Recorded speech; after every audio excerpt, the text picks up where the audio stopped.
The billionaire only wanted a quiet dinner, until he noticed his ex-wife accompanied by two little girls so identical, so strikingly similar to him, that the air was knocked from his lungs. But before we dive into this emotional story, tell me in the comments where you're watching from and what time it is there right now. Hit the like button, subscribe to Hearts Rewritten, because what's about to unfold will prove that destiny always comes back for what was left behind. The cold Chicago wind swept across the sidewalk as Adrian Blackwood stepped out of the back seat of a black sedan. The city lights glinted off his polished shoes, and the distant hum of traffic blended with the elegant murmur rising from the restaurant. This was supposed to be a brief pause in the suffocating rhythm of meetings and last-minute flights. A quiet dinner, light conversation, and maybe the illusion of silence he rarely found. But something inside him, an unspoken tension, refused to settle, as if the night itself were quietly preparing to change everything. Daniel, his trusted assistant, waited by the glass door. "Your table is ready, sir," he said, in the serene tone of someone who knew exactly how much his boss hated surprises. Adrian simply nodded, adjusting the lapel of his coat as he followed the maitre d'. The restaurant's interior looked like a living painting of luxury and calm. Crystal chandeliers spilled golden reflections across the mirrored floor. Soft conversations blended with the distant sound of a piano, and the warm scent of red wine lingered in the air. Every detail, from the flickering candles to the ivory curtains, exuded carefully curated sophistication. He himself was the portrait of understated elegance. Fair skin, the kind that hinted at his European ancestry, contrasted with the dark suit under the soft glow of the streetlights. His light brown hair was neatly brushed back, and his deep green eyes reflected the outside lights like wet glass. There was something in those eyes, a mix of strength and loneliness, that drew attention even in a crowded room. Adrian and Daniel walked to a private table near the windows overlooking Lake Michigan, dotted with lights that moved like urban fireflies. Even there, wrapped in quiet comfort, Adrian felt trapped in a kind of solitude success could never disguise.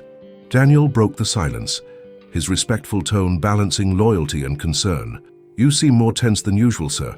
Rumor has it investors are making moves. Some are whispering about possible sabotage." Adrian exhaled slowly, pushing back the irritation. "Not even during dinner can I escape the corporate world." Daniel gave a faint, knowing smile. "That's the nature of success, isn't it? Everyone wants what you have. Are you sure you don't want to talk about it?" Adrian lifted his gaze in response. "Not tonight." His voice came out low but steady. "Let's keep business to a minimum." They placed their order, and for a moment the conversation faded.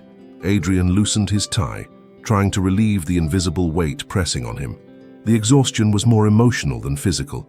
He wanted to forget contracts, mergers, expectations, but his mind rarely obeyed. Then something made him look up. A simple, almost automatic movement, yet enough to make the world stop. Across the dining room, beneath the amber glow of a chandelier, he saw her, Amara Bennett. The name echoed inside him like a forbidden memory. She sat at a small table, wearing an emerald green dress that highlighted her graceful posture and the deep warm tone of her brown skin. Her hair, loose, fell naturally over her shoulders, and her dark brown eyes carried the same spark that had once made him forget the world. His heart nearly burst out of his chest. The last time he'd seen her, sharp words had been thrown like knives, and the silence afterward had lasted years. And beside her sat two little girls. They look about 6, he thought. Lila and Liana. He didn't know their names yet, but their faces. Oh, their faces told him an entire story in seconds. Green-brown eyes, curly hair framing innocent smiles, living reflections of a past he believed he'd lost forever. Adrian's heartbeat quickened. The air grew heavier, and for a moment the restaurant around him vanished. "Sir?"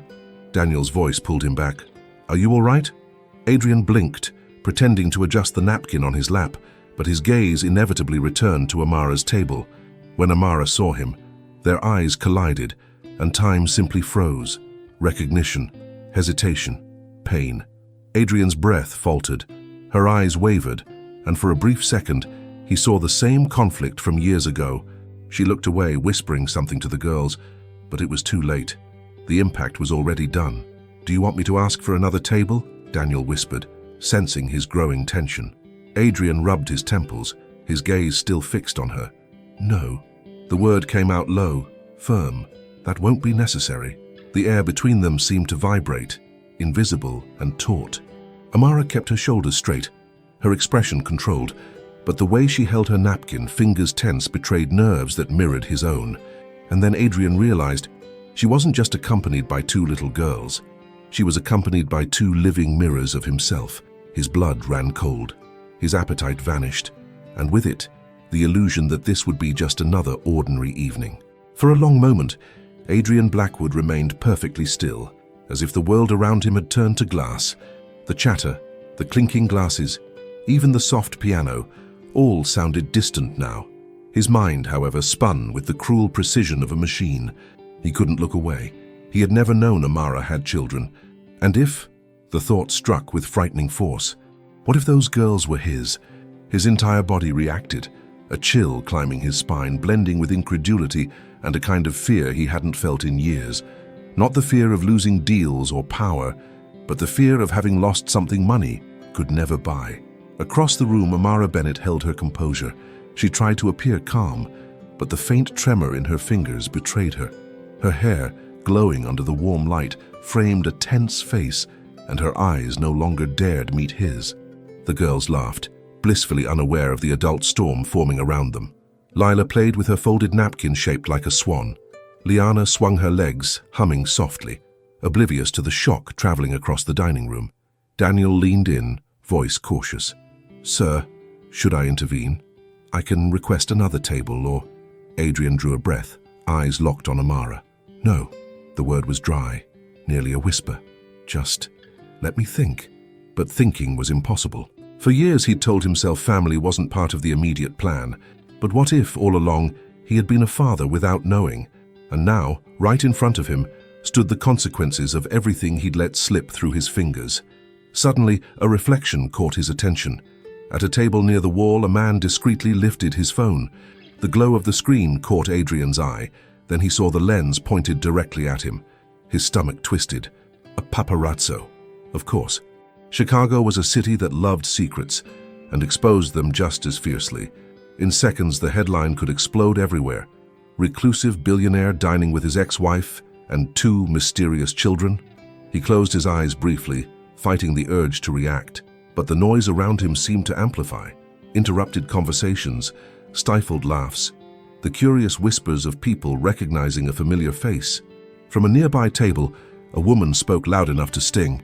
He never mentioned kids, at least not publicly. Heat rushed to his face. The evening meant to be a refuge was turning into a minefield. Daniel sensed the danger and leaned closer. "Sir, we should leave. Now." Adrian nodded, jaw clenched. "Get the check," he said, voice cold but steady, "and ask them to pack the food." While Daniel stepped away, Adrian kept his eyes on Amara. She had noticed the man with the phone, and now she subtly adjusted the girls' coats as if preparing to leave. She knew what was coming next. He watched as Amara rose, her hand gently settling on her daughter's shoulders. The twins instinctively held her hands, unaware of the weight of that moment. The waiter returned with the bill, and Adrian paid without glancing at the total. He rose, straightened his tie, and walked toward the exit with controlled steps, but a heart in complete disarray. With every step, he felt the weight of 1,000 questions he wondered if he'd ever be brave enough to ask. At the door, something made him stop. The emerald shimmer of Amara's dress reflected in a nearby mirror. She stood by the reception area, the girls at her side. For a moment, the world went silent. Their eyes met once more, and the entire restaurant disappeared. No words, only the heavy, unspoken force of everything left unresolved. Amara's lips parted slightly, as if she were about to speak. Instead of arguing or hesitating, Amara Bennett simply took a slow breath and gave a small nod. She took the twins' hands and guided them toward the exit, the emerald green dress flowing behind her with quiet elegance. Lila and Liana looked at Adrian with wide eyes, curious, confused, the kind of look that didn't know whether to approach or hide. And in that instant, he knew that nothing, absolutely nothing, would ever be the same again. He wanted to say something, anything, maybe even a simple wait, but the words died before they ever reached his lips. All he managed was a faint, discreet tilt of his head in return. And then Amara slipped through the door, taking with her the glow of the lights and the air of the room. The golden chandelier that had once brightened the dining hall suddenly seemed dimmer, and the murmur of the customers became a distant, muffled hum. Adrian followed her with his eyes, moving slowly between the tables, feeling the weight of curious stares and quiet whispers. Each step echoed like a reminder of everything he had lost and everything he might still reclaim.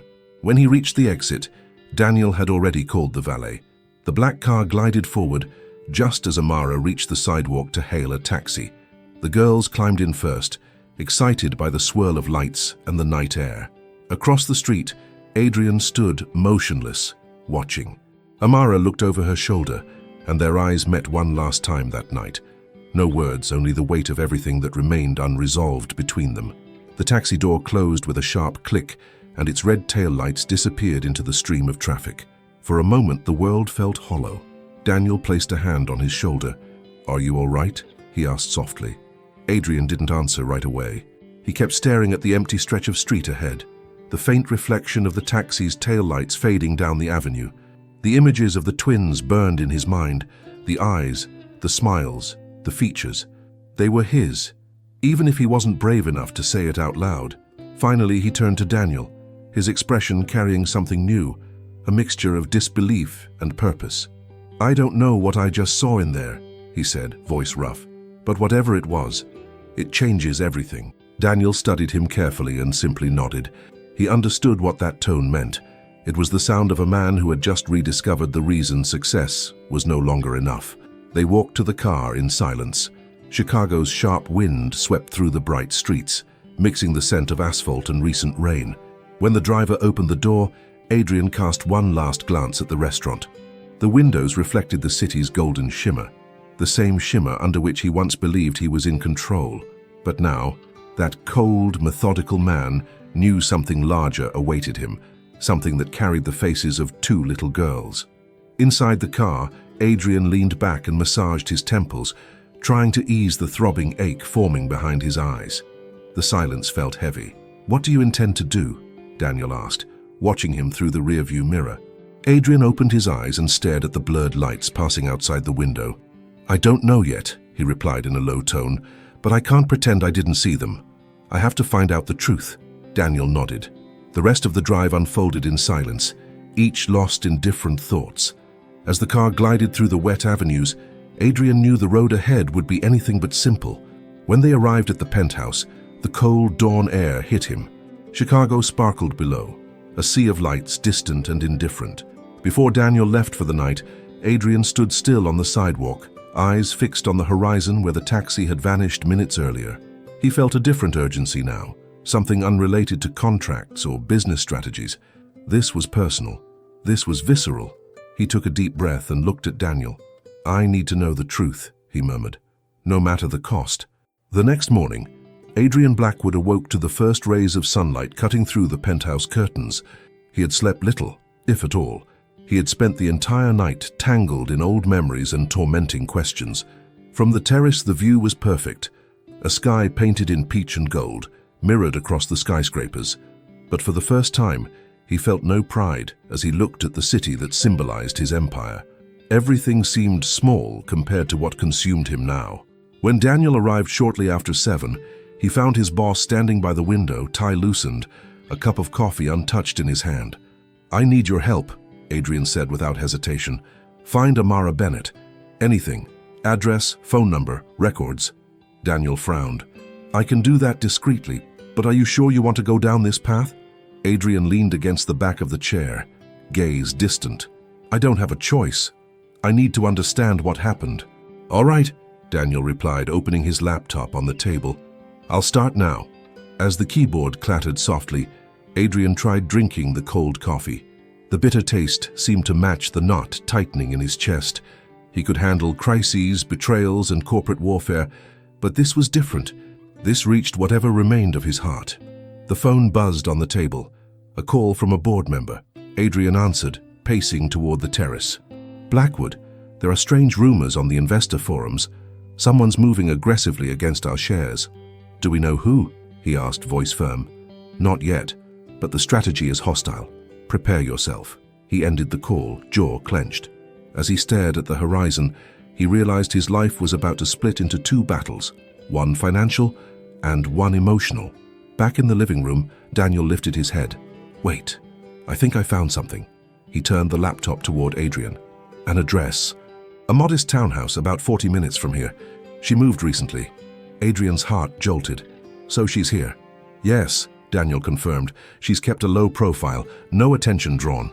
A youthful impulse surged through Adrian. He didn't think of strategy or risk, only of what he needed to see with his own eyes. That afternoon he parked on a quiet street lined with modest homes and well-kept gardens. Across the road he saw Amara step outside with a bag in hand, the girls running ahead, backpacks bouncing on their shoulders.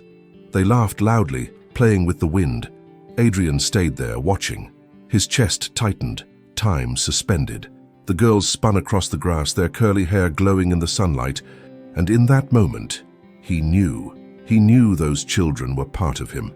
He waited until they disappeared around the corner before starting the car again. The city was painted in shades of gold and lilac as he drove home. Later, Daniel appeared at the door. "Did you find her?" he asked. Adrian nodded, fatigue heavy in his expression. "Yes." A pause. "I saw the girls. They're mine, Daniel, and I can't stand still. But I also don't want to disrupt their lives." Daniel breathed deeply, thinking, "Are you going to talk to her?" Adrian looked out the window, the city lights reflecting in his green eyes. "Not yet. I need to be careful, but I can't wait forever." Daniel offered a faint, encouraging smile. "Then do it the right way. She needs to hear it from you." Alone again, Adrian sank into the armchair, his heart still racing. He grabbed his phone and scrolled through his contacts until he found the number he had never had the courage to delete. His finger hovered over the screen. He took a deep breath and pressed call. The ringing felt long, heavy with expectation. Then the voice he hadn't heard in years answered, soft, hesitant. "Hello?" The silence that followed was almost unbearable, and for the first time in a long while, the billionaire realized he was about to face the one challenge he couldn't control with power or money, the love that still existed even after everything. The sound of her breathing on the other end of the line felt louder than any word. For a moment, Adrian Blackwood considered hanging up, pretending the call had been a mistake. But then he heard that familiar voice, soft yet steady, the one he hadn't heard in years. "Adrian," Amara Bennett said, his name slipping out like a memory caught in her throat. He closed his eyes, his heart pounding heavily in his chest. "Amara, I thought you wouldn't answer," he murmured, his voice low and rough. "I almost didn't," she replied after a brief silence. "But I figured, if you're calling, it's because you saw." Adrian took a long moment before speaking again. The weight of her words felt almost physical. "Yes, I saw." He stood and walked to the window. Outside, Chicago glowed like a sea of indifferent lights. "And ever since, I haven't been able to think about anything else." On the other end, Amara let out a quiet sigh, one that sounded like she'd rehearsed this conversation 1,000 times in her mind. "I knew this day would come. I just didn't expect it to be like this. You could have told me." The sentence slipped out softer than he intended, almost like a plea. "I had the right to know." "Did you?" she asked, her tone gaining a firmness he recognized instantly. "Or did you just think you had?" A brief silence stretched between them. "You were too busy being the most important man in the room, Adrian. I wasn't going to compete with shareholders and contracts for a place in your life." Her words struck him with the precision of a blade. He stepped away from the window, pacing. "That's not fair. I never would have turned my back if I had known." "And if I had told you," she asked, her voice trembling between pride and hurt, "what would you have done? Would you have left your company, traded your board meetings for diapers and sleepless nights? Don't underestimate me, Amara." His tone rose slightly, though it carried more emotion than anger. "I would have been there. At the very least, I would have tried." Silence followed, longer this time. Then, in a quieter voice, she answered, "It's easy to say that now, when you already have everything." He ran a hand through his hair, breathing deeply. "I may have conquered the world, Amara, but none of it matters if I lost what was truly mine."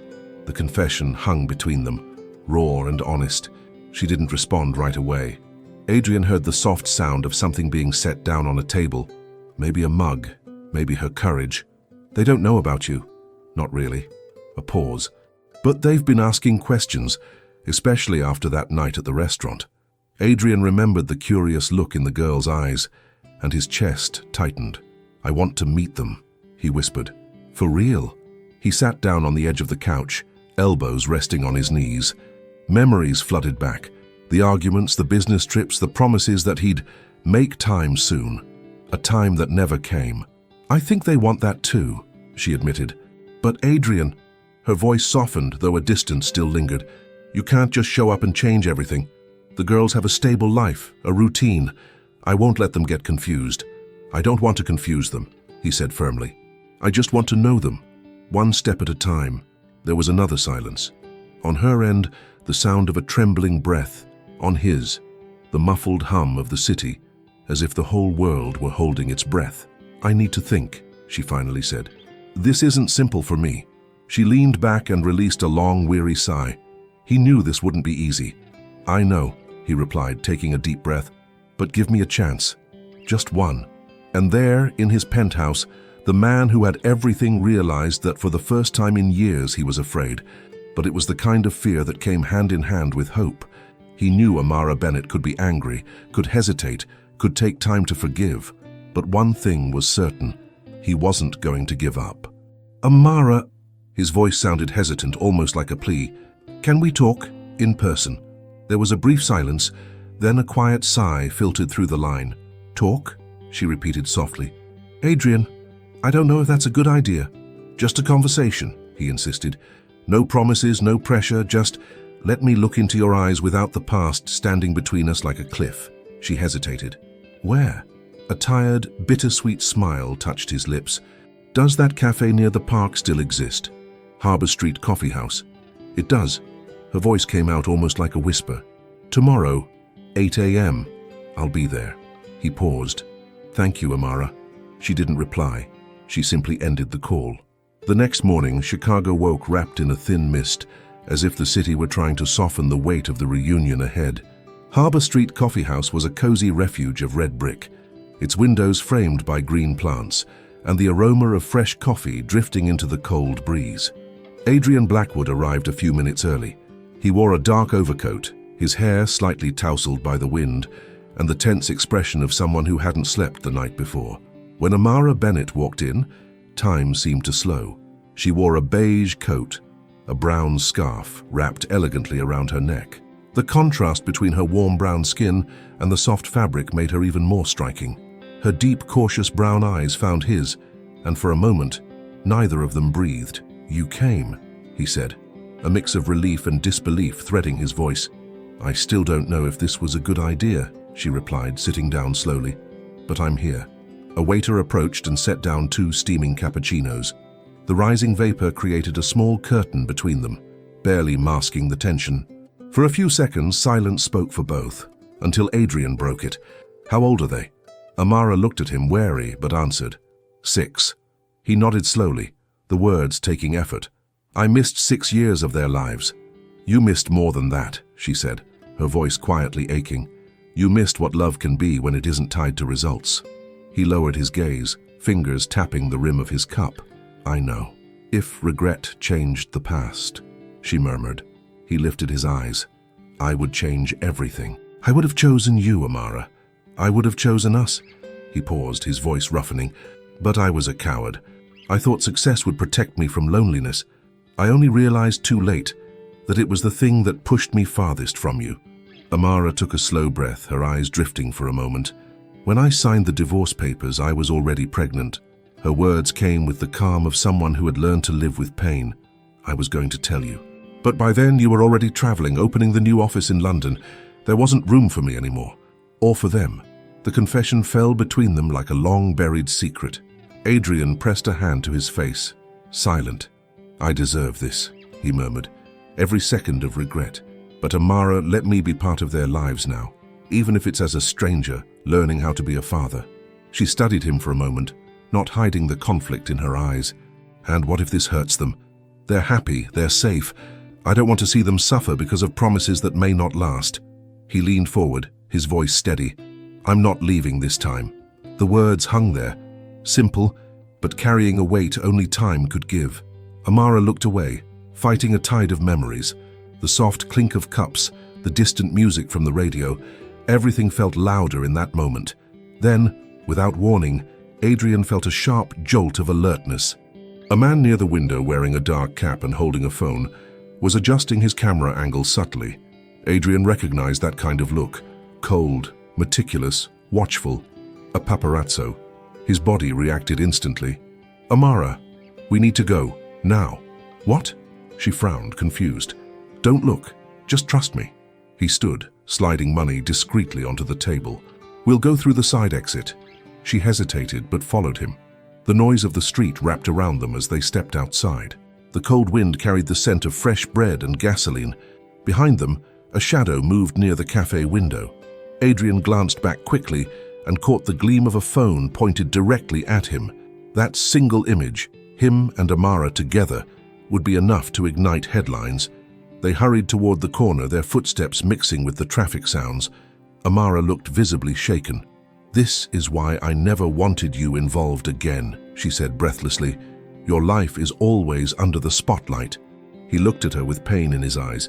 "And yet you were always the only part worth being seen." She turned her face away, trying to hold herself together. They reached the parking lot. A wave of nostalgia hit her chest. "So now what?" she asked. "Will you see them soon?" Amara glanced at her watch. "I'll think of something," she said softly. "Just don't rush things. Lila and Liana could get overwhelmed if you show up suddenly." He nodded, relieved she hadn't shut the door entirely. "I understand. And if the press starts digging, I'll do everything I can to protect you." Her face was a mix of conflict and tenderness. "Don't hurt them," she said, firm but with a touch of the sweetness he remembered. Adrian held her gaze.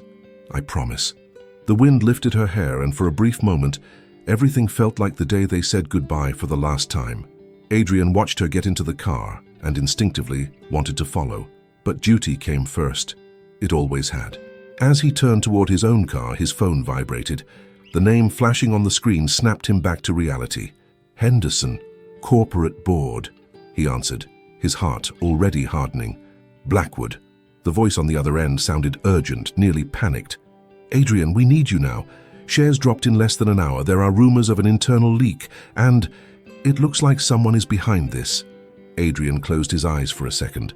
The chill of the wind blended with the chill of the news. That thin line separating the businessman from the remorseful man had just snapped.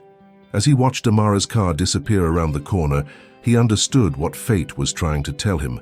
The two worlds he had fought so hard to keep apart were about to collide, and this time there would be no easy way out. The call ended, but the sound of the board members' words kept echoing through Adrian Blackwood's mind. "Shares are plummeting. Internal leak. Someone is behind this." The cold wind sliced through the air, carrying the scent of approaching rain. He stood still in the parking lot for a moment, phone still in his hand, watching Amara's car disappear around the bend. For a brief second, everything inside him split, between the man who wanted to run after her and the CEO who needed to put out a fire that threatened to destroy his empire. He swallowed the guilt and did what he had always done. He went back to work. The sedan slid through the streets as the city blurred into streaks of lights and distant sirens. Daniel, already aware of the unfolding crisis, waited for him at the entrance of the Blackwood Enterprises tower. "The press has already started releasing headlines, sir," he said tensely. "Blackwood shares collapse overnight. Internal scandal. And..." He hesitated. "CEO seen in secret meeting with ex-wife." Adrian stopped in the middle of the marble atrium, his cold stare slowly lifting toward Daniel. "What?" Daniel handed him his phone. On the screen, a fresh photo, him and Amara, leaving Harbor Street Coffee House. The angle was poor, but enough. He recognized her coat, the shadow of their hands close together, the furtive glance toward the street. The caption was merciless.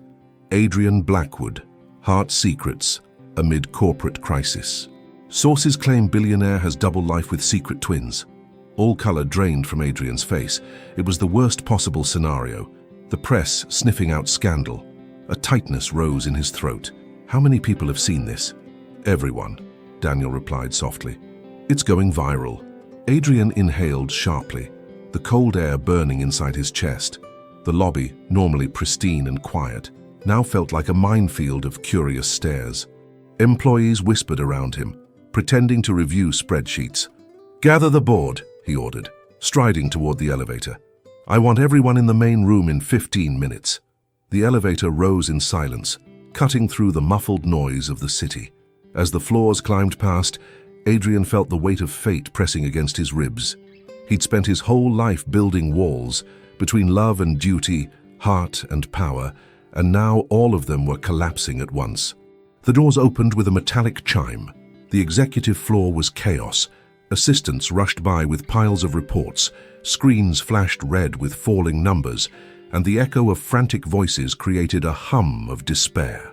Henderson, the board president, was waiting in the conference room, face red, tie crooked. "Blackwood, the market is in panic." He threw a folder onto the table. Confidential contracts leaked, international agreements exposed. Shares dropped nearly 20% in 3 hours. "Someone inside did this," Adrian replied firmly. "This isn't a coincidence." "Can you prove that?" another board member asked skeptically. "Because the press is far more interested in your personal life right now than any financial statement." The jab was obvious. Adrian kept his gaze steady, though the blow landed. The photo of him and Amara, the insinuating headlines, it all blended into a perfect attack. Daniel stepped in, placing reports on the table. "We're tracing the IP of whoever sent the files to the press. There are signs of corporate sabotage." Henderson rubbed his temples. "In the meantime, investors want answers.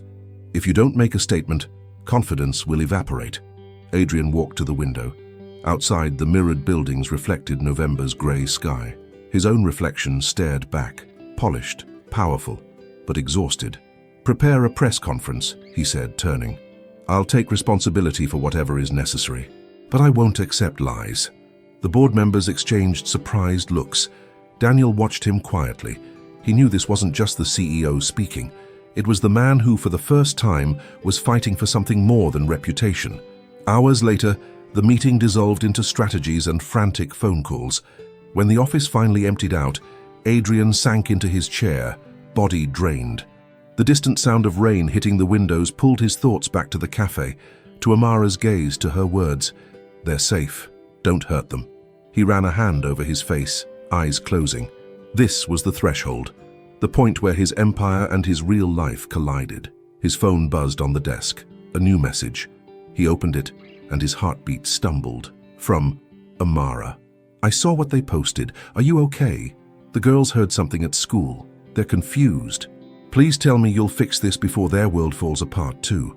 Adrian stared at the screen for a long moment. Then he typed slowly, each word heavy with guilt and unspoken promises.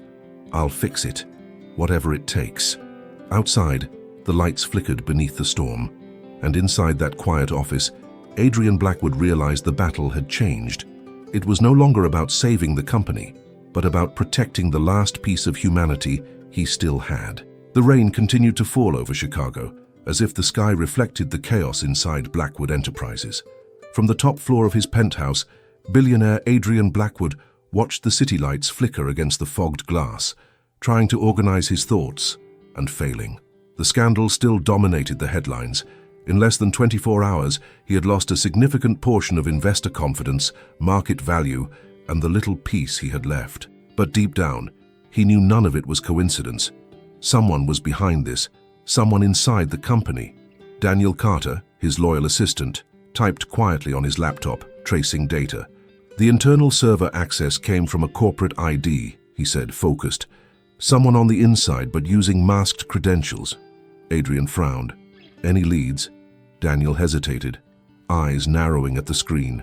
"One name keeps showing up in older transfers, around the same period the leaks began." "Who?" He slowly turned the laptop, revealing the name on the screen. Julian Vance. Adrian leaned against the desk, his entire body going rigid. "Vance," he muttered. Of course. Julian Vance had been his business partner in the early days of the company. Brilliant, ambitious, and always dreaming of taking Adrian's place. After a series of ethical disagreements, he'd been pushed out quietly, but never fully removed.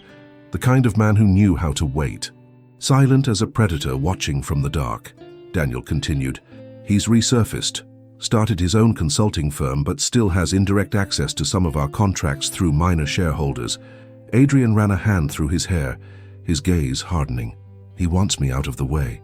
He wants to destroy me publicly before trying to seize control of Blackwood. That would explain the photos, the leaks, everything, Daniel added. He's feeding the press. Adrian stayed silent for a few seconds. The ticking clock echoed through the room, matching the rhythm of his contained fury. Vance always knew I had a weak spot, he finally said. He just needed to figure out what it was. A beat. And now he knows it's them. Daniel looked up. Amara and the girls. Adrian nodded slowly. If he wants to break me, he'll start with them. Meanwhile, in a quiet neighborhood in the northern part of the city, Amara Bennett tried to maintain normalcy. Lila and Liana were drawing on the living room rug while she prepared dinner, but the sound of footsteps on the sidewalk made her heart jolt.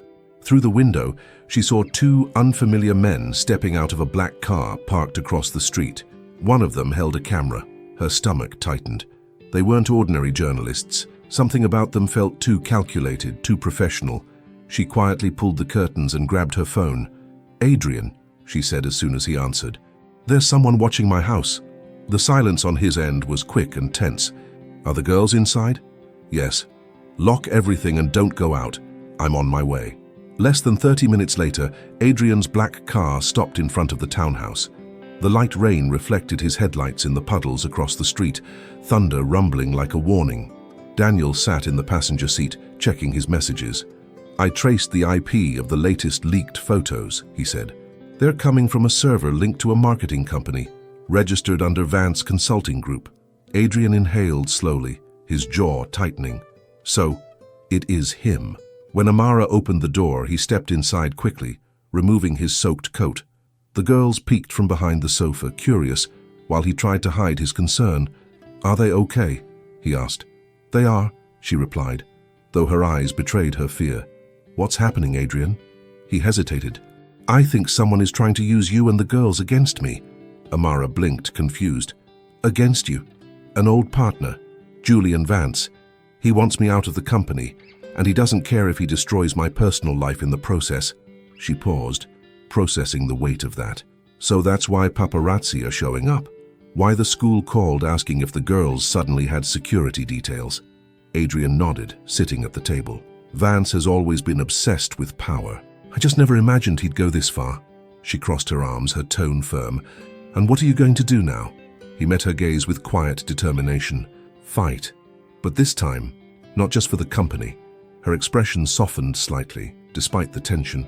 For a brief moment, she saw the man she once loved, not the distant billionaire, but the father desperate to protect the daughters he'd only just discovered.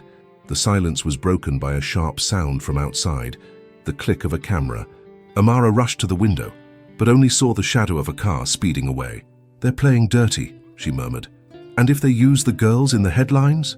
Adrian stood, his expression darkening. "I won't let that happen." He pulled out his phone and dialed immediately. "Daniel, I want full surveillance. Protect this house. From now on, they're not left alone for a single minute." He hung up and turned to Amara. "Julian Vance thinks he can manipulate the press, but he forgot one thing. I'm not the man he used to know." Thunder rolled outside. Amara watched him for a long moment, her chest rising and falling with unsteady breaths. "Then prove it," she said. Her voice was firm, but her eyes said more. "Prove that you've changed." Adrian nodded slowly, and in that moment, he knew this battle would be fought on two fronts. One made of numbers, betrayals, and corporate power, and another made of hearts he would have to win back. Outside, the black car returned to the corner. From the back seat, Julian Vance watched through the window. The smile curving his lips was icy. Let's see how long the hero lasts before he falls. The rising sun poured into Adrian Blackwood's luxurious penthouse with a pale glow, filtered through the massive glass windows that overlooked the heart of Chicago. The marble floor reflected the soft gold of the morning, and the distant sound of traffic blended with the low hum of the heater. Adrian stood leaning against the kitchen counter, a steaming cup of coffee between his fingers. The strong aroma mixed with the faint scent of last night's rain. He spun his wristwatch restlessly. He had slept very little. Every time he blinked, he saw Lila and Liana's smiles, their synchronized laughter, the way time seemed to have shaped them into perfect mirrors of one another. He picked up his phone from the counter. Amara Bennett flashed on the screen, and he hesitated, only for longing to win. "Good morning," he said, his voice rough with anxiety. On the other end, silence stretched briefly. "Good morning, Adrian." Her tone was cautious, but not cold. "How are you?" he asked. "Did the girls sleep well? They're trying to understand what's happening. The headlines, the flashes." She sighed. "It hasn't been easy." He drew in a breath. "I thought, maybe we could go out for a bit. Just me, you, and them. Somewhere quiet. Maybe a park." "You know that's not safe, Adrian," Amara replied, hesitating. "The paparazzi are still out there, waiting for any moment we're together." "I'll handle that," he said firmly. "I have a security team ready. They'll surround the area and notify me of anything suspicious. We leave discreetly. No one has to know. Please, Amara. I haven't had a real moment with them yet." Silence again. He could hear only her breath, caught between fear and longing. "All right," she finally conceded. "But in the morning, the fewer people around, the better. Come around 9. A smile tugged involuntarily at his lips. "Thank you. I promise it will be peaceful." At 9 sharp, Adrian parked in front of Amara's modest house. The air smelled of damp grass and freshly cut leaves. She stepped out the door, the twins running behind her in matching lilac coats. The contrast between them and him was almost poetic, the billionaire made of steel and glass standing before 3 hearts of flesh and hope. A few hours later, they arrived at a quiet, secluded park, driven by Adrian's private chauffeur, who circled the block to make sure they weren't being followed. The place was nearly empty, only a few small children and their parents. "You really brought security," Amara said, glancing at Adrian's team, who kept a discreet distance. "Yes," Adrian nodded, stepping closer. "I promised it would be safe." In the park, the world seemed suspended. Old trees formed a green canopy, and the wind lifted fallen leaves into little dances across the ground. Lila and Liana raced toward the swings, laughing loudly. Adrian watched them, chest tightening with a tenderness he hadn't known he was capable of. He and Amara settled beneath the shade of a tall oak. Memories surged. The plans they had made when they were young, children, traveling the world, building something together. Life had torn them apart, but in that moment, he wondered if there might still be room for a beginning. "They're incredible, and so beautiful," he murmured, smiling softly as the girls darted between the trees. "They're so full of life, as if nothing could shake them." Amara looked at him from the side. Her brown eyes softened under the green filtered light. "They're strong," she said quietly. "They had to be." He nodded slowly, gaze locked on the twins. "And they lost so much without even knowing," he said in a low voice. "I did too." She turned toward him, surprised by the honesty in his tone. "It wasn't easy back then, Adrian. I had to keep going. It was hard, doing it alone, but here we are. And we're happy with what we have." "I'm sorry for everything, Amara," he said, running a hand through his hair, voice rough. "I should have tried. I never stopped thinking about you." He swallowed. "I lost myself trying to build an empire and let you slip away. These last weeks showed me what really matters. I need to be present, especially for the girls." Amara lowered her gaze. "We both made mistakes, Adrian. My fear and your ambition." She drew in a breath. "But I see you trying.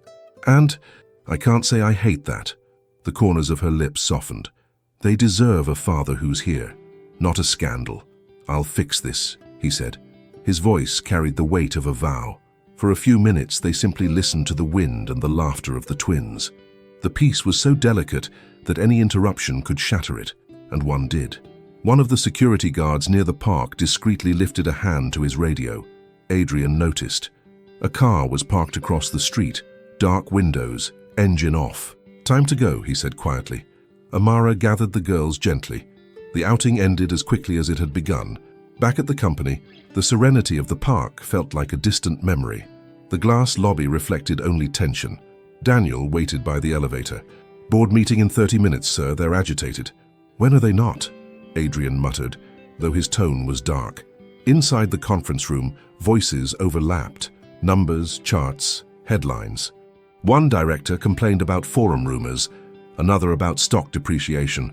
"Gentlemen," Adrian cut in, "I take full responsibility. We're reviewing every suspicious operation. The company remains solid." Some nodded. Others murmured. Then the door opened. Julian Vance walked in. Impeccable in a graphite gray suit, subtle smile, eyes far too calm. "Adrian," he said, as if greeting an old friend. "Just a reminder that in times like these, it's wise to choose your battles carefully." "Thanks for the concern, Julian," Adrian replied, not bothering to hide the frost in his tone. "Your personal life is making headlines, not ideal for shareholders. Maybe it's time to take a step back." Silence stretched across the room. Julian's eyes gleamed like polished glass, but the edges of his smile held poison. Adrian straightened. "My personal life is none of your concern, and as for the company, I'm still the man who built it." Julian tilted his head, voice cordial, almost gentle. "Careful not to mix heart and business, my friend. The market doesn't forgive distractions." He turned and walked out calmly, leaving a wake of unease behind him. Daniel approached. "He's hiding something." Adrian kept his eyes on the closed door. "Yes, and I'm going to find out what it is." The clock struck 6. Outside, the sky deepened to gray. The day ended in silence, the kind of silence that always comes before a storm. Morning broke heavy over Blackwood Industries, mirroring Chicago's gray sky. Rumors, emergency meetings, and suspicious glances shot through the hallways like sparks. Adrian walked with his immaculate suit and exhaustion clouding his green eyes, while his phone vibrated non-stop with messages from alarmed investors. Inside the conference room, the atmosphere was pure crisis. Board members demanded transparency, citing news articles questioning his personal life and hinting at suspicious movements in the company's stock. "The public's perception can destroy what the numbers alone cannot sustain," one of the female board members warned. Then a name surfaced, one that thickened the air even more: Julian Vance. He claimed strategic decisions had been made without a vote. Adrian kept his composure, but his silence spoke louder than any rebuttal.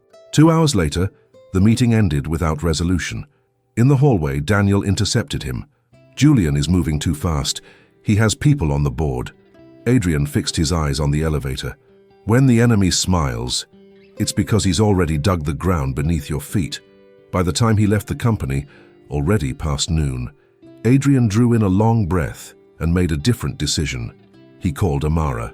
"Do you have time to have lunch with me? I want to talk about the girls." She hesitated, but agreed. At the quiet restaurant wrapped in white curtains and soft jazz, Amara arrived with her signature serenity, her beige dress reflecting simplicity and strength. Slowly, the tightness in Adrian's chest began to ease, until he touched on the subject that had unbalanced him. "I think it's safer to keep the girls home for a while. I can hire private tutors." Amara frowned. "School is their world. Taking that away right now would be cruel." "Hey, it's just until this storm passes," he insisted. "I promise I'll take care of everything." After a long silence, she relented, on the condition that she be involved in every decision. He agreed immediately, but the peace didn't last. His phone vibrated.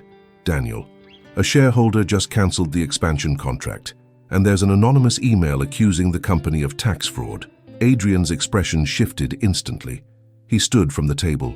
"I have to go. Please keep the girls at home for now." Amara watched him leave beneath the thickening rain, sensing that something much larger was about to fall apart. The next morning broke heavy over Adrian's penthouse. It wasn't the silence of peace, but of threat. He stood by the window, still in his dress shirt, tasting the bitterness of his coffee and remembering the girls curled up on the sofa, frightened by photographers. For them, he had to stay strong. At 7 a.m., his phone began vibrating non-stop. Investors, board members, the press. When he arrived at Blackwood Industries, chaos had already taken over. Screens displayed headlines, employees whispered, and Daniel waited for him with a tight expression. An anonymous email had been shared among directors and leaked to financial blogs. It accused the CEO of reckless decisions, personal scandals, and project leaks. Someone inside knew exactly where to strike. Adrian held back his anger. In the emergency meeting, the board was divided. "Someone internal is feeding this," a board member said.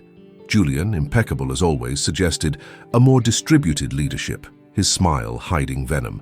"Or conveniently ready to remove me from command," Adrian shot back. The tension was razor sharp. Still, he promised to find the responsible party. The day dragged on with calls and demands. An investor pressured him to step aside temporarily. Adrian refused. He was given 30 days to turn the situation around. When he finally returned to the penthouse exhausted, he set his phone aside and stepped into the shower, trying to breathe. He thought of Amara, Lila, and Liana. How would he tell the girls the truth? That moment needed to be perfect. After a quick meal, he opened his laptop and turned the living room into an investigation lab. Papers everywhere, contracts, audits, access logs. Everything pointed to someone with deep internal knowledge. The name that kept resurfacing was the same, Julian Vance, but he had no proof. He called Daniel. The two worked side by side late into the night, crossing data and eliminating suspects. At 10:15 p.m., Adrian's phone vibrated. An unknown number. A short message. "I have evidence that can save you. Meet me tomorrow night." Adrenaline shot through Adrian's veins. It could be the first real lead, or a trap. The following night, he and Daniel arrived discreetly at the rundown Blue Lantern Tavern. "Last chance to back out," Daniel murmured. "I can't," Adrian replied. "If there's evidence, this is when everything changes." And they pushed open the bar's door, stepping into the unknown. The Blue Lantern Tavern felt even darker inside than it had from the outside. At the most secluded table in the bar, a hooded figure watched Adrian and Daniel with the unsettling stillness of a living shadow.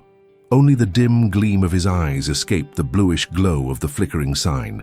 A chill slid down Adrian's spine. This meeting wasn't casual. It was a turning point. The stranger made a barely perceptible motion with his finger, calling them over. Daniel immediately shifted into a defensive stance, watching every movement around them. But Adrian stepped forward and sat across from the figure. Without a word, the man slid a worn folder across the scratched table. His voice came out rough, muffled. "Here's what you need to uncover who's destroying your company." Adrian's pulse quickened, though his expression stayed steady. "Who are you?" The stranger let out a humorless laugh. "I don't matter. But the man trying to bring you down, you already know his name, Julian Vance." Daniel and Adrian exchanged a tense glance. "Explain," the billionaire demanded. Leaning back in his chair, the man spoke with an unsettling calm. "Julian is using offshore accounts, shell companies, cold transactions. He manipulates stock values, drains resources, manufactures instability on purpose. He wants you out of command." He tapped the folder lightly. "These are the traces." Adrian opened it. Documents, spreadsheets, banking codes, shadowed contracts, all following a pattern. Dates aligning with internal leaks, transfers that didn't match any approved operation. His blood chilled, not with fear, but with controlled fury. "This ties Julian to the fraud?" he murmured. "It ties him to something bigger," the stranger corrected. "If authenticated, this triggers a formal investigation. He's ambitious and dangerous. He's betting everything on your fall." Daniel stepped closer. "And why help us?" The stranger hesitated for several seconds. "Because I was a victim of his too." "You worked for Julian." He didn't confirm. "I just know what he's capable of. But be careful. He never plays clean. And he's closer than you think." Without waiting for a reply, the man stood and slipped out through the side exit, vanishing into the cold night as if he had dissolved into the shadows. Daniel took a step to follow, but Adrian grabbed his arm. "Doesn't matter who he is. What matters is what he left." The drive back to the penthouse felt too quiet. Daniel kept checking the mirrors, alert. Adrian held the folder on his lap as if it were a bundle of explosives. Every shadow on the street seemed to reveal a fragment of truth. Julian was the enemy, and now they had a trail. At the penthouse, night turned into battle. Documents spread across the floor, screens glowing, data crossing like pieces of a dark puzzle. "This transaction matches the leak from 3 weeks ago," Daniel said. "And this one lines up with the day they suggested I step back temporarily," Adrian added. They exchanged a look. "He was laying the groundwork," Daniel murmured. "Julian wants your seat. Then we end his game," Adrian replied. They worked until dawn, crossing numbers, highlighting patterns, eliminating false leads. When the sky finally brightened, Adrian collapsed onto the sofa, exhausted, but with something new burning in his chest. Hope. He finally had the first thread of truth, and he wasn't letting it go for anything. Dawn cut through Adrian's penthouse like a sharp blade. The folder of evidence lay open on the table, and both he and Daniel looked like exhausted versions of themselves. Red eyes, heavy breaths, bodies begging for rest that wouldn't come anytime soon. "It won't be easy to prove this," Daniel murmured, "but we finally have something." Adrian drew in a long breath. "Then we face whatever comes." By 8 a.m., the two were already crossing the lobby of Blackwood Technologies. The building buzzed with tension, hurried conversations, urgent phone calls, glances quickly averted whenever Adrian walked by. His name, though whispered, seemed to echo through the walls. In the elevator, Daniel warned, "The board is considering voting on your replacement. They think I'm cornered," Adrian replied, adjusting his tie. Despite the exhaustion, he carried the posture of a man walking into battle. The morning collapsed into chaos. 3 directors stormed into his office demanding answers about the plunging stock value. "Shareholders want someone less exposed," one of them said. "There are rumors a vote might happen this week," another added. Adrian kept his composure. "I need 48 hours. After that, you'll have answers." As soon as they left, a notification flashed on his phone. Unknown number. A short, calculated message. "If you think you can destroy me, think again." Daniel read it over his shoulder. "He knows you're getting too close. And he wants to intimidate me," Adrian said, jaw tightening. By 3 in the afternoon, the board convened. The room, surrounded by windows overlooking a grey Chicago, felt like a silent arena. The chairman cleared his throat. "Today we discuss the possibility of a temporary leadership replacement." Julian Vance sat immaculate in the opposite corner, his pearl grey suit shimmering under the cold lights. He looked as if he had already rehearsed his acceptance speech. Adrian listened silently, but when the floor was given to him, he stood slowly, the shadow of his suit making the room seem even darker. "There is something larger happening here," he said firmly. "I am about to present evidence of internal manipulation, document forgery, and intentional leaks. Once this comes to light, the company's reputation can still be saved." A wave of murmurs spread. Julian smiled, small, sharp. "I just hope you know what you're doing, Adrian. One wrong step and everything collapses." But there was something new in his eyes. Fear. Nearly 5 p.m. Adrian walked out of the building drained.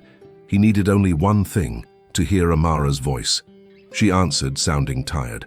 "The girls are okay, but they miss school. If this continues, I'm taking them to Michigan, just until it calms down." His heart froze. "Amara, no. Meet me. I need to see you all." "I'm home," she replied. He rushed to the car. On the way, he passed a children's bookstore glowing with warm lights and turned immediately. He grabbed books, small surprises, something that whispered to his daughters, "I care." As he drove again, the bag resting on the passenger seat, a fierce certainty settled inside him. If he wanted to keep them close, he would have to fight harder than he had ever fought for anything in his life. Night had already settled over the city when Adrian parked in front of the house. He had come alone. No security, no driver, no Daniel. He needed this moment, just him, the girls, and the truth growing between them. On the seat beside him were the gifts. 2 cloth dolls with curly hair, 2 illustrated books about adventurous sisters, and small boxes containing bracelets engraved with Lila and Liana. Every detail carried everything he didn't know how to say out loud. When he knocked, he heard running footsteps. The door opened. "Adrian!" Lila beamed, her smile bright. "So you came back," Liana added, throwing her arms around him. He knelt down, completely disarmed. "I brought something for you." The girls rummaged through the bag with excitement. "She has hair just like mine," Lila said, hugging the doll. "And look, it glows in the dark," Liana exclaimed, opening the book with delight. Adrian's chest tightened. "Do you like reading?" he asked softly. "A lot. Mommy reads to us every night," Lila said. "But we miss our friends," Liana added quietly. He gently held her hand. "I promise this is all going to pass." When they discovered the bracelets, Lila grinned from ear to ear. "You spelled my name perfectly." "You two are unforgettable," he whispered, almost breathless. From the doorway, Amara watched. There was tenderness in her eyes. The girls were completely at ease with him, and Adrian looked like he had been born to be there. Later, the house filled with the smell of Italian beef sandwiches. The girls set the table while Amara stirred the pot. Adrian watched the scene. Simple, chaotic, perfect. It felt like a home. It felt like a possible future. During dinner, the girls talked about their tutoring lessons. "It's fun, but it's not like school," Lila said. Amara sighed, worried. When they went off to play with their dolls, Adrian and Amara were left alone at the table. The silence between them was full. "About what you said on the phone," he began. She closed her eyes. I don't want to leave, Adrian, but if things get worse, I can't risk it. The girls need stability. He leaned forward. I would do anything for them. And for you. I just need time to fix everything at the company. Don't take them away. Please. Amara looked at him, vulnerable, torn. I haven't decided yet, but I've never seen them this happy with someone. It confuses me. His heart nearly collapsed in his chest. Thank you for letting me be here, he said quietly, sincerely. Just don't make me regret it, she whispered. And Adrian knew he would fight for everything in that room. For the truth, for the girls, for Amara, for the family he barely had, and that now was close enough to touch. The drive back to the penthouse felt different. Adrian drove alone, his heart warmed by the images of the evening. Lila falling asleep with the book on her chest, Liana proudly showing off her bracelet, Amara's gaze, tense, yet filled with something he thought he had lost. That simple house had moved something inside him. When he walked into his luxurious penthouse, the contrast hit him hard. Glass, marble, steel, everything immaculate, beautiful, and empty. No laughter, no life, no them. None of this matters anymore, he murmured. Under the hot shower, he realized something rare. He was smiling, and when he lay down, he didn't see the cold ceiling of the penthouse. He saw Amara's dinner table, the girls arranging napkins, the home he truly wanted. The alarm rang at 6. He rose like a soldier. Perfect black suit, graphite tie, determined expression. Today would be the day he faced Julian and protected what finally mattered. Daniel texted, "Everything's ready. The board has been notified. We're with you." Adrian drew in a steadying breath. Let's end this. He arrived at Blackwood Technologies just before 8. The lobby swarmed with journalists and cameras, waiting for the possible fall of the billionaire CEO. He walked through them with firm steps, until a hand stopped the elevator door. Julian Vance, polished smile, expensive cologne, snake eyes. "Big day, isn't it?" he said, dripping venom. "What do you want, Julian?" "Just wishing you good luck. My lawyers will wipe you out before lunch." Adrian noticed it. Julian's smile was stiff. He was nervous. "Your obsession with what I might say tells me a lot more about you than about me." Julian leaned in. "Careful. One wrong word could cost you your freedom. And one well-spoken truth could cost you yours." They stared at each other like predators. In the end, Julian stepped back. Small, revealing. At exactly 10 o'clock, the boardroom was full. Lawyers, tense directors, plummeting stocks, the press waiting outside. Julian sat at the head of the table as if he were already the new CEO. Daniel stood beside Adrian, holding the folder of evidence. But before Adrian began the meeting, his phone vibrated. Anonymous message. "If you think you can destroy me, think again." He turned the screen off without changing his expression and looked straight at Julian.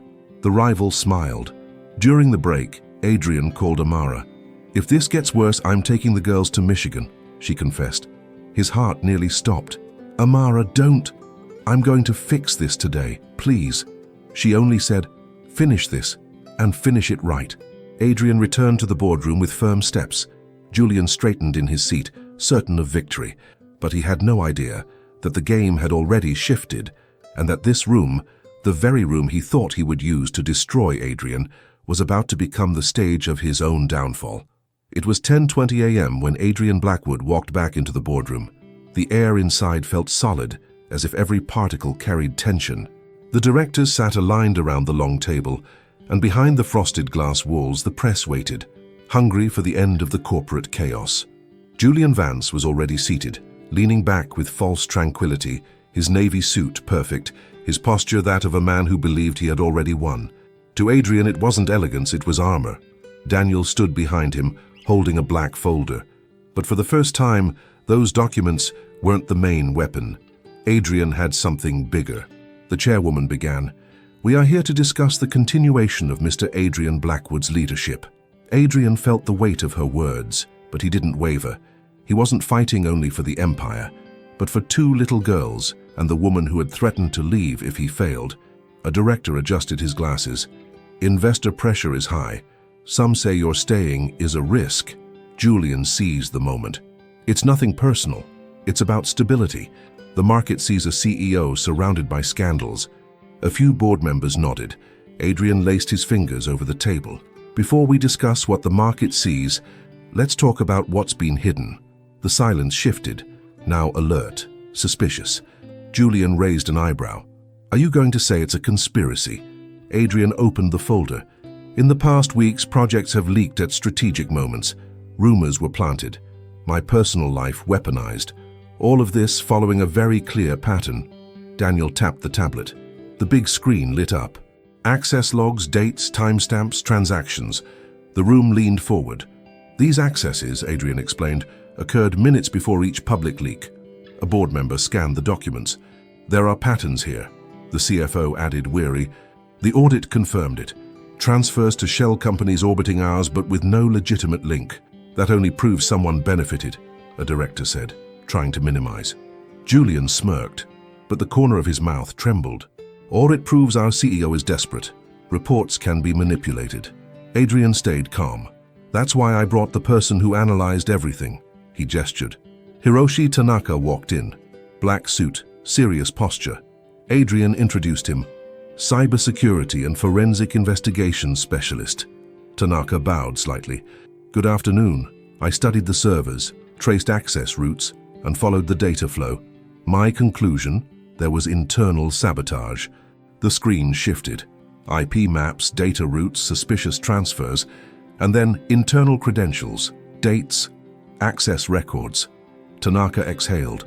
All unauthorized activity originates from the Strategy and Investments Division, overseen by Julian Vance. The room erupted in murmurs. Julian went pale. He tried to speak, but his voice broke. Adrian faced him. You manipulated the company for months, created artificial drops, leaked projects, and tried to destroy me to take my place. This is a setup, Julian shouted. I'll sue every one of you. Tanaka replied simply, the reports will be sent to the authorities today. The chairwoman struck the gavel. Julian Vance is removed effective immediately, with no possibility of return. Security entered. Julian backed away, desperate. This isn't over, Adrian answered. It is, Julian. And it was. Moments later, the vote to reinstate Adrian as CEO was unanimous. Daniel touched his shoulder. You did it, sir. Adrian breathed deeply. I'll only have truly done it when this stops hurting the people I love. He left through a side exit. Chicago felt lighter. Without hesitation, he drove straight to Amara's house. When she opened the door, surprised, her brown eyes reflecting the sunset, he said with a tired smile, It's over, Amara. All of it. Julian is gone for good. She brought her hand to her mouth. Relief, disbelief, emotion. And then Adrian stepped closer and added, Now I can finally protect you the way I should have from the beginning. The door was still ajar when Amara stepped aside, creating room for him to enter. Come in, Adrian, please. Her voice carried surprise, but also a relief so clear, it seemed to soften the air inside the house. Adrian stepped in slowly, as if crossing the threshold into something sacred. Warm lamps lit the living room, casting golden tones over the simple furniture. The scent of vanilla tea drifted in from the kitchen, comforting, impossible to ignore. This place, small, alive, felt more like a home than any inch of his luxurious penthouse. Would you like some tea? Amara asked. He smiled sincerely. I would accept anything from you right now. They sat at the small table, its pale wood reflecting the soft light. For the first time in weeks, Adrian breathed without weight. Where are the girls? He asked. Upstairs finishing their last assignment, she replied with tenderness. For almost an hour, they talked about the end of the company chaos, about Julian, about the future, a future that, for the first time, seemed possible. Then light footsteps echoed on the stairs. When the twins appeared, they froze at the sight of him. Adrian! They screamed in unison, flying down the steps. Lila grabbed his arm. You came back. You said you'd fix everything and you came back. Liana poked the toy bag. Are you staying to play? Amara watched them, her heart melting despite her fears. Adrian knelt, laughing. I'm back, and I brought very important news. The girls leaned in, wide-eyed. You can go back to school. Really? Lila shouted. Our friends will be so happy, Liana added. The room filled with bright, carefree joy, and something inside him finally clicked into place. They played for hours, until the clock struck nearly 7. Adrian stood up reluctantly. I have to go, but I'll be back tomorrow, I promise. The twins hugged him so tightly he struggled to compose himself. Amara walked him to the door. "Thank you for today. They needed this." "I did too," he admitted before giving her a look that said everything words couldn't. When he returned to the penthouse, the loneliness that had lived there for years no longer felt the same. Determination filled his chest. Something bigger was about to change. The next morning, after arranging everything in secret, he sent Amara a message. "Adrian, can you meet me with the girls at 5 p.m? I want to take you somewhere very special." Amara: "All right. They'll love getting out for a bit." The place he chose was the botanical garden where they had lived some of their best days as a married couple.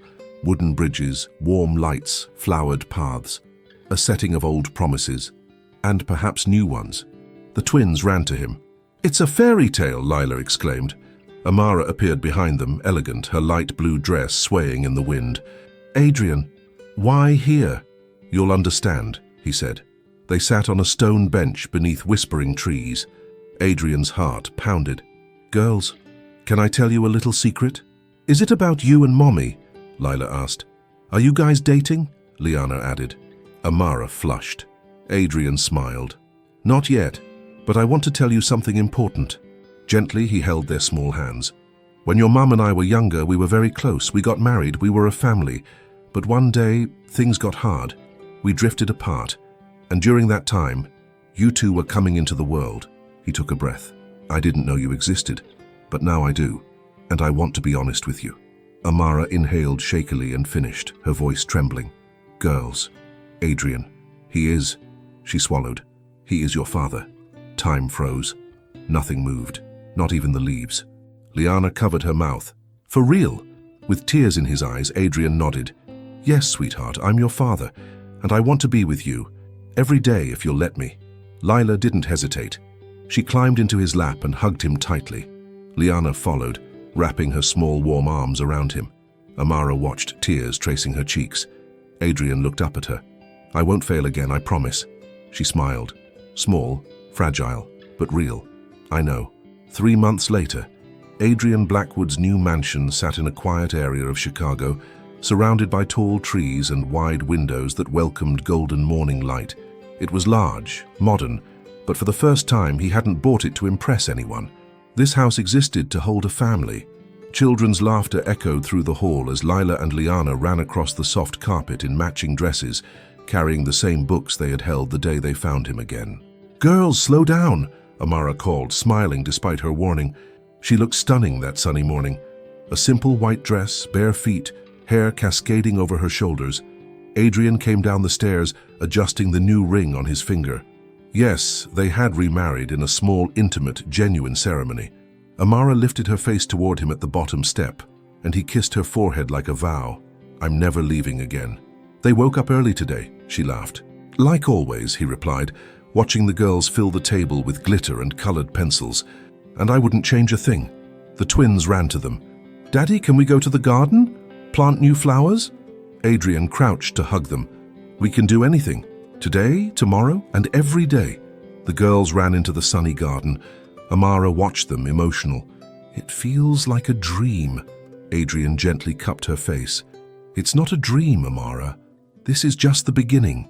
And there, with the wind in the trees and their daughters laughing in the grass, a family was reborn.